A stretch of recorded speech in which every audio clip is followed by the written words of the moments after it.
Bon,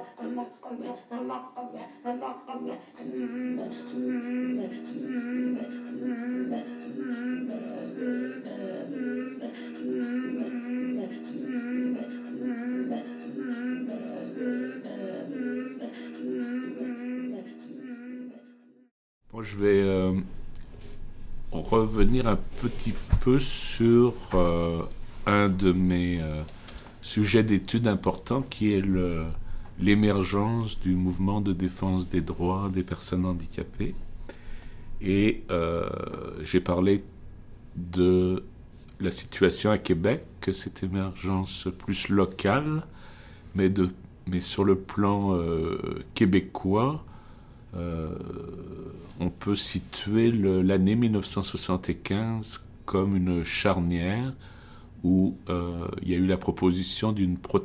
loi sur la protection des personnes handicapées qui a créé un front commun contre elles, dans la mesure où cette notion de protection des personnes handicapées allait véritablement à l'encontre d'une évolution de l'approche, autant des familles de personnes handicapées que reliées à un nouveau mouvement qu'on a appelé aussi par la suite le mouvement de vie autonome, où les personnes voulaient se dégager de l'emprise et de l'autorité des professionnels, des institutions qui géraient leur vie, et pour en arriver à devenir véritablement les pilotes de leur vie, et en mettant de l'avant la notion d'autonomie, pas simplement dans le sens de faire les choses par elles-mêmes, mais vraiment dans le sens de gouvernance de leur vie, de gestion de leur vie, d'être pilote de leur vie. Donc, l'organisation du mouvement associatif à cette époque-là est très éclatée, un peu à l'image de la multitude des diagnostics dont je parlais, créés un peu par le modèle biomédical. Donc, les organisations, par exemple, pouvaient être l'organisation de la paralysie cérébrale, de la dystrophie musculaire, de sclérose en plaques, des amblyopes, des devenus sourds. Donc, une organisation associative très éclatée, en silos, où chaque petit groupe, que ce soit les familles ou les parents ou les personnes elles-mêmes, finalement défendent leur pain et leur beurre, là, mais par rapport à leurs propres besoins, soit pour reconnaître leurs besoins, soit pour obtenir des services, soit dans une perspective un petit peu d'entraide et tout cela. Alors, tout le monde, c'est très éclaté, et il n'y a pas obligatoirement d'inter-reconnaissance entre les groupes et de travail ensemble. Donc ce qu'il y a d'intéressant dans l'analyse que je peux en faire, et à partir aussi des travaux que je réalise aussi actuellement là, sur la mémoire du mouvement de défense des droits avec Francine Saillant, c'est que cette démarche législative va entraîner des alliances entre des groupes qui ne se parlaient pas et qui ne se connaissaient pas. Et on est arrivé en 77-78 à la création de comités de liaison, de fronts communs, de lieux de concertation, mais dans la perspective de constituer une force pour la révision du projet de loi et pour passer de la notion de protection à la notion d'exercice des droits. Et donc ça s'est passé jusqu'en 60, de 76 à 78, pour finalement en arriver à l'adoption à l'unanimité au Québec, ce qui est quand même assez rare, de la loi assurant l'exercice des droits, après un livre blanc dont les fondements théoriques étaient basés sur le mouvement de vie autonome dont je viens de vous parler, qui prend ses racines aux États-Unis, à partir de Berkeley, puis de mouvements étudiants, de jeunes personnes handicapées qui ont commencé à développer cette approche et des services de vie autonome avec une approche qu'on appelle par les pairs, donc d'entraide par les pairs et de services autogérés par les personnes elles-mêmes et non pas par les familles ou par des professionnels. Et l'autre volet nous vient de ce qu'on appelle le courant de la normalisation. Ça vient plus des pays scandinaves, où suite à la Deuxième Guerre mondiale et puis à toute la question de la prise de conscience là, des horreurs des camps de concentration, on s'est aperçu que finalement, les institutions qu'on avait pour les personnes handicapées, puis en particulier pour les personnes qui ont une déficience intellectuelle et aussi en santé mentale, mais pour une bonne partie aussi pour les personnes qui avaient des incapacités physiques graves, qu'en fait ces institutions-là étaient des lieux d'incarcération où on ne faisait que les entretenir sans qu'elles aient aucune qualité de vie et autonomie ou même de réalisation des rôles sociaux. Donc il y a tout un courant idéologique qui est parti de Nirge en Scandinavie, qui a influencé le Canada et l'Amérique du Nord et qui est à une des branches là, d'influence qui a entraîné le mouvement de désinstitutionnalisation au Québec.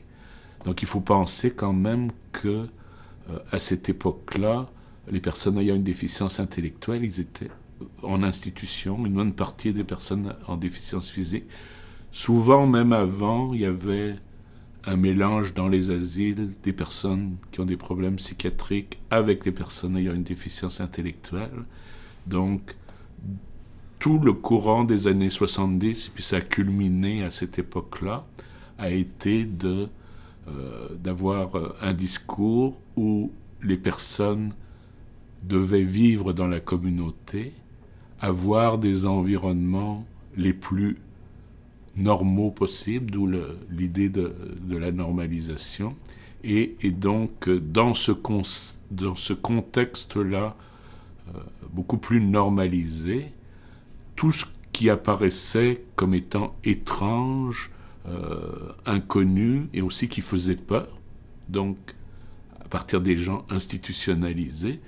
finalement disparaissait et les personnes pouvaient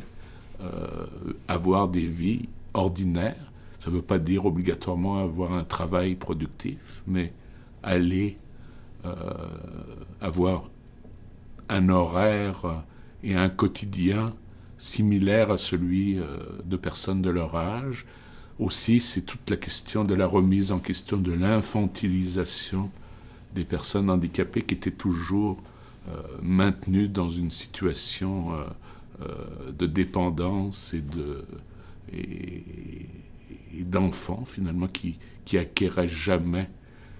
leur statut d'adulte. C'est l'ouverture à la vie familiale, à la sexualité, donc toutes ces dimensions-là. Donc c'est ce qu'on appelle la normalisation. Donc la loi assurant l'exercice des droits des personnes handicapées, c'est un moment historique, mais qui est le fruit d'une convergence de toutes sortes de groupes, donc c'est ce que j'appelle la nébuleuse du handicap, là, mais qui, au lieu de se concentrer sur ce qui les distingue, c'est-à-dire leur déficience, donc leurs divers types de diagnostics, se sont alliés sur leur problème commun de vivre des situations de stigmatisation,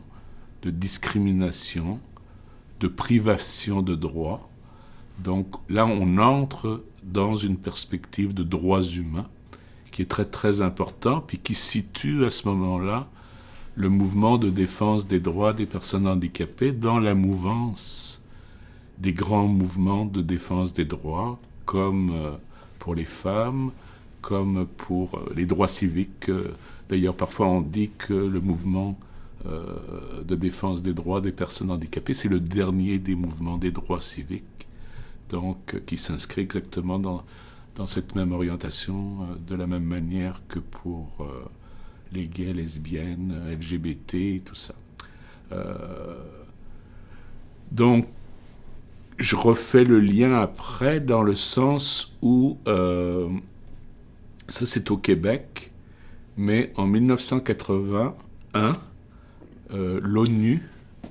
un petit peu dans la même démarche de reconnaissance de la diversité, on peut dire, décrète 81 année internationale des personnes handicapées. À l'Office, pendant cette année-là, 79-80, comme je l'ai expliqué tout à l'heure, à l'Office des personnes handicapées, on était en train de développer la politique à part égale. Donc il y a eu une coïncidence entre le travail québécois et en même temps une réflexion internationale, une réflexion canadienne aussi, parce qu'il y a eu des mouvements de concertation et de réflexion qui ont amené un rapport fédéral qui s'appelle Obstacle, donc qui fait vraiment référence à la dimension d'obstacle à l'exercice des droits des personnes. Et au niveau international, le ralliement, la politique dont je viens de vous parler au Québec, a commencé à se construire à un niveau international, dans la collaboration au développement de ce qu'on va appeler le programme d'action mondiale des Nations Unies à l'égard des personnes handicapées, et qui va être orienté exactement par les mêmes courants de pensée dont je viens de parler. Alors ça amène à sortir un petit peu du Québec et puis à avoir à la fois une perspective canadienne et une perspective internationale. Ce que je voudrais souligner, ce qui est quand même important, puis qui est souvent pas vraiment bien mis en valeur, c'est quand même l'impact que peuvent avoir des démarches des Nations Unies comme celle-là, c'est-à-dire le fait de décréter une année internationale des personnes handicapées qui va par la suite être suivie par une décennie des personnes handicapées, parce qu'il est bien entendu qu'on parle de problématiques là, qui doivent s'inscrire dans la temporalité, et puis c'est quelque chose d'une assez grande complexité, mais fondamentalement, souvent, quand on parle des mouvements sociaux, on n'a pas obligatoirement la perspective de les mettre en relation avec des éléments déclencheurs et moteurs comme ça, autant au niveau national qu'au niveau international. Puis dans le domaine du handicap,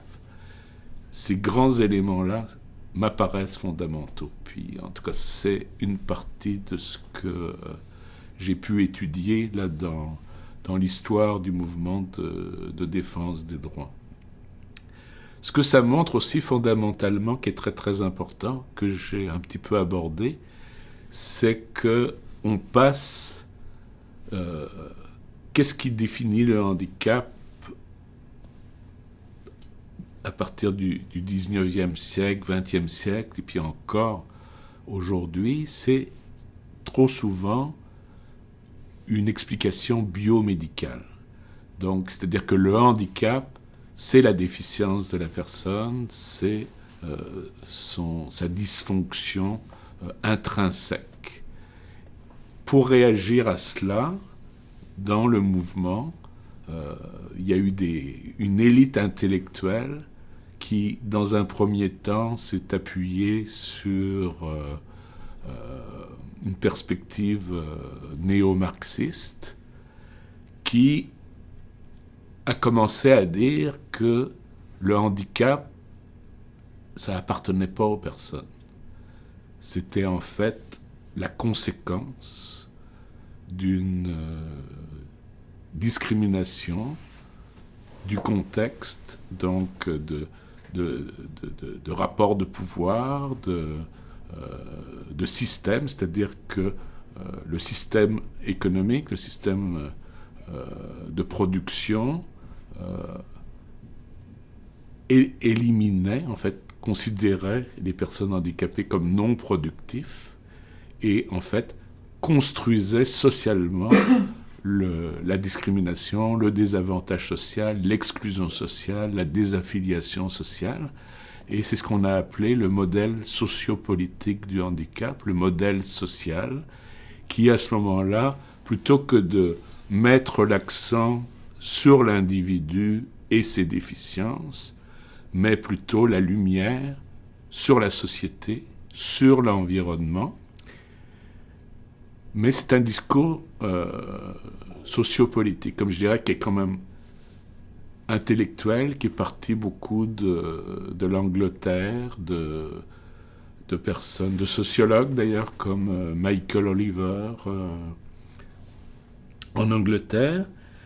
Et le discours radical, ça a été repris aux États-Unis, ça a été repris aussi dans une part des auteurs comme Arlan Hahn, comme Irving Zola. Arlan Hahn, lui, abordait plus les personnes, le groupe des personnes handicapées, plus comme dans une perspective de minorité, donc comme un groupe minoritaire, mais c'est dans la même mouvance. Une critique qui a été faite de ce modèle social plus politique, là, outre qu'il était très très important parce que c'est lui qui devient l'objet de transformation sociale pour diminuer le handicap, il faut changer la société, hein, et non plus guérir ou réparer la personne. Donc ça fait quand même tout un changement de perspective, en tout cas pour l'anthropologie, c'est pas mal intéressant. Et par contre, un des défauts et une des critiques, et puis là, bien entendu, je vais vite dans mon explication, c'est que le fait de mettre tout l'accent sur le coupable, l'environnement, la société, ça avait tendance aussi à diminuer l'importance de la personne et de son expérience. Donc il y a eu un mouvement critique, si vous voulez, de ce premier modèle social qui est plus culturaliste et qui est plus ancré dans l'expérience des personnes, et pour faire des analogies un petit peu qui rejoint un petit peu, par exemple, le mouvement LGBT, avec une mise en valeur de la fierté d'être différent, de la fierté de vivre une expérience fonctionnelle et corporelle, non pas comme quelque chose toujours juste vu comme négatif, mais comme une expression de la créativité, des possibilités d'être humain, des possibilités de vivre qui sont finalement enrichies par la diversité des potentiels fonctionnels, mais aussi des stratégies pour négocier avec l'environnement, pour réaliser nos activités. Alors ça, c'est quelque chose de très très intéressant et dans lequel on est actuellement, puis qui rejoint beaucoup aussi une perspective anthropologique qui réintègre à la fois une dimension un petit peu phénoménologique, hein, donc de l'expérience, de la réalité, du vécu des personnes, et puis ça va même rejoindre actuellement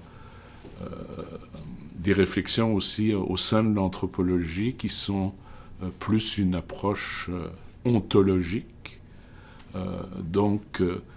qui va mettre en valeur l'expérience singulière de vivre dans un corps différent et de négocier sa vie ou dans une relation avec les objets du quotidien, avec l'environnement. Donc il y a une manière de vivre sa vie qui est à la fois singulière et qui doit être mise en valeur. Et donc là, il y a beaucoup d'intérêt pour l'anthropologie, on ne parle pas juste de dire les paraplégiques ou les sourds, mais qu'est-ce que c'est que de vivre avec notre corps tel qu'il est, avec ses potentiels et ses limites, et de gérer notre vie en fonction d'un ensemble d'objets extérieurs. Là, les théoriciens vont parler d'actants non humains, et comme Ingold ou des gens comme ça.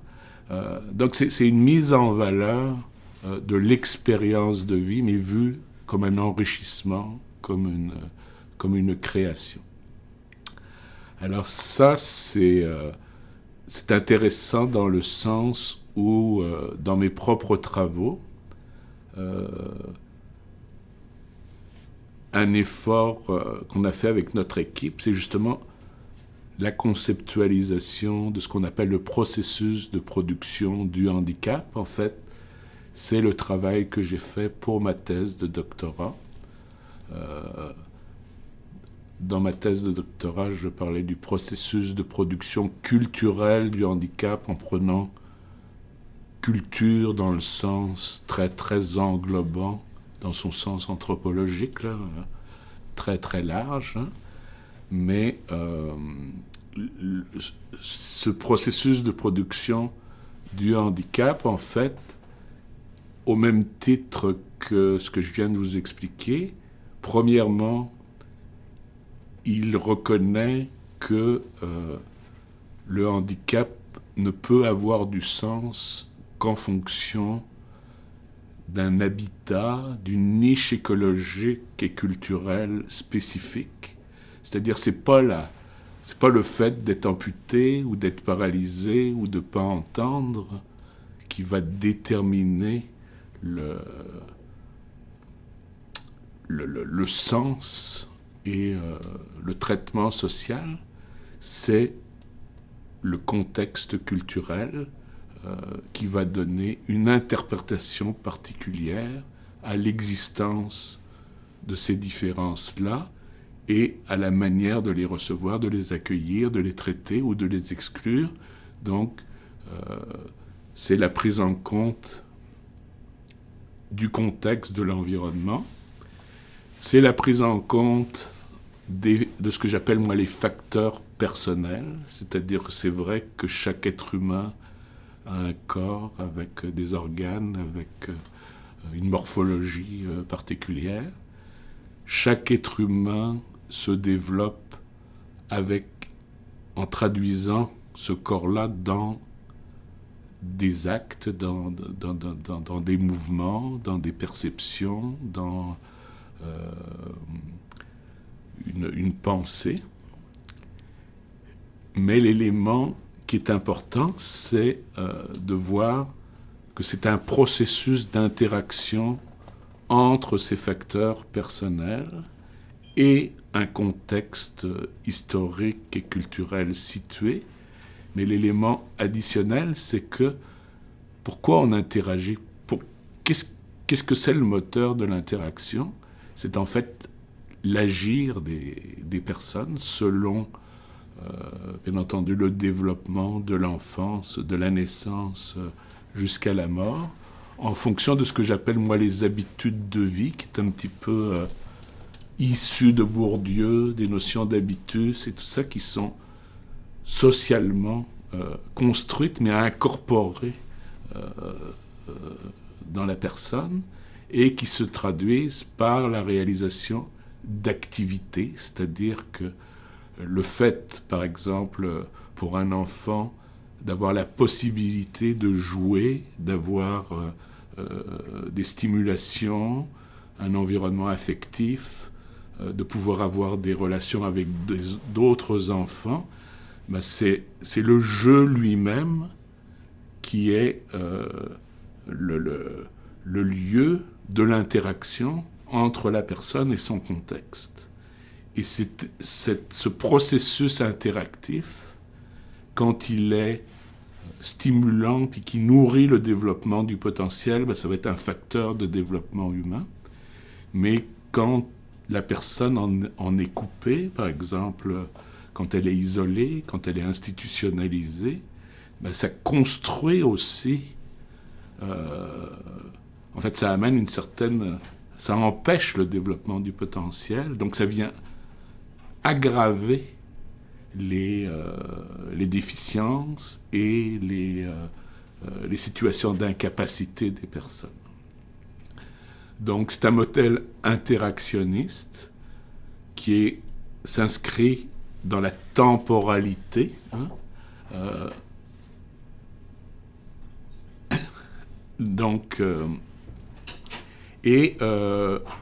qui met toujours en relation donc ces trois éléments conceptuels qui pour moi sont fondamentaux, et la personne, l'environnement et l'agir. Et au niveau personnel, ce que j'ai pas véritablement dit jusqu'à maintenant, là j'ai parlé de l'aspect corporel et de l'aspect fonctionnel, mais l'élément qui ressort beaucoup de mes travaux depuis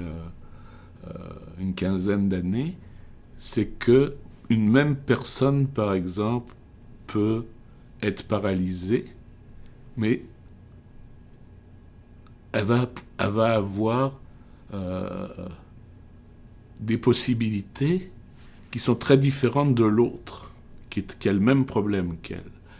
Alors, l'explication de ça, c'est à la fois, bien entendu, le contexte qu'elle va rencontrer, mais c'est aussi les facteurs identitaires. C'est-à-dire, c'est son histoire de vie, c'est ses croyances, c'est son projet de vie, c'est aussi le fait qu'elle soit un homme ou une femme, et puis ça peut être son orientation sexuelle, ça peut être son statut socio-économique. Hein. Donc tous ces éléments-là, comment sa différence a été accueillie, c'est sa résilience. Donc toutes ces dimensions identitaires qui ont été dans la littérature puis dans la pratique très délaissées à cause du modèle biomédical qui regarde juste l'aspect fonctionnel, organique, ça vient complètement changer aussi le portrait dans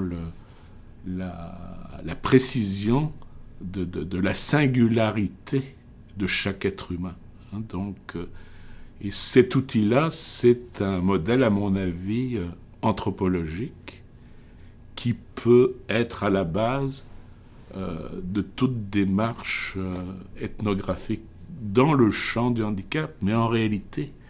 qui peut permettre aussi de travailler pour tout être humain.